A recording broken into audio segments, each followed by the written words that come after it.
We are facing warfare. Satan is going after. He's afraid of the church. Because that's Bible says he that letteth with the only thing holding him back for revealing the Antichrist. So he's after. He's after 5 major things in this life. 5 things. He had declared war on 5 things. And one of them is the marriage. If you are wise, protect your family. Protect your family. Some of you will go and play into his hand. Protect your family. Protect your marriage. Protect your children. The other one he has declared war on is the church. Don't you know why? The church is the light. It's the light of the world. Once you put it out, then there's nothing else to give light. It's a sword. You remove it, everything can decay. Last time we were here, I was telling you that the church of Jesus Christ is the ground and pillar of truth. It's the institution that upholds values. Once you remove it, then everything can decay and get corrupt. There is nothing else that preserves society. Nothing else. He went to hell. That man I'm talking about. He died in a motor accident. He went to hell. What's the issue? It was family quarrel, and the wife slapped him. Because the wife was pregnant, and then they had a small baby. And that baby was sick, and she was heavy. So he came back. They didn't have much at home in terms of food. And then that boy was sick. And he left them like that and went for program. So the woman said, we only have 1 car. He took the car and went. Okay, he didn't drop money for us to at least buy drug for the boy. So I felt that this man was heartless. We're not stopping him from going. If he couldn't take us to hospital, at least give us money. He didn't. He went.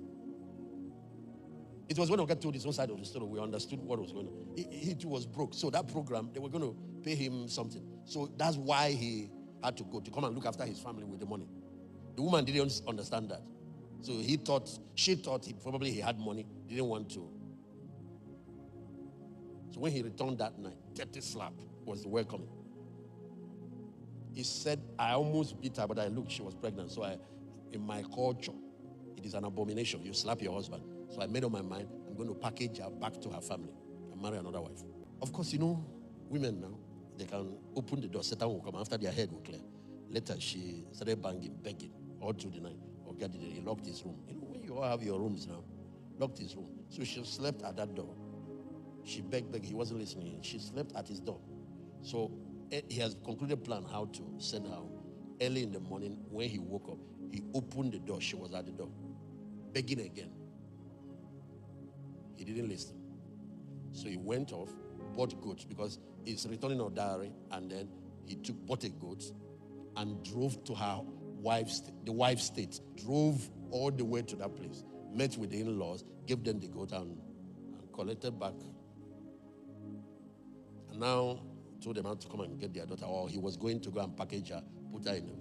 So it is driving back, interstate travel. It is on the coming back. He had that accident. When they put him in ambulance and they were rushing him to hospital, he saw the level of bleeding and the damage. So he prayed his last prayer and said, God, forgive me. Anything I've done wrong, any sin, please forgive me. Just receive me. I have spent all my life serving you. And he died in the ambulance. When they got to hospital, doctors confirmed him dead. They rushed to the second hospital. They confirmed him dead. So they put him in mortuary.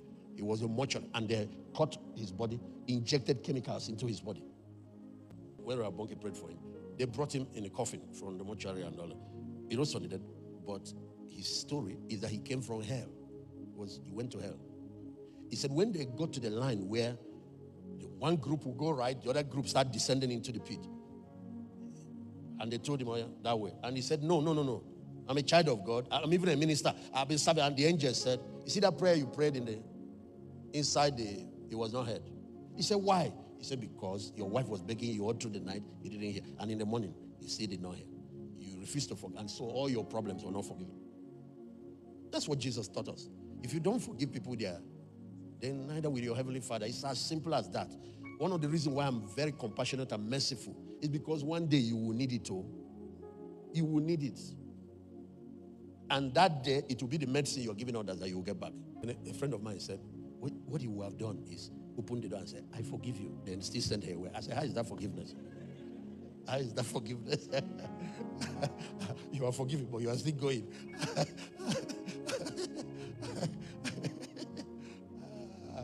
So that angel will have also said, you're also forgiven, but you're also entering hell.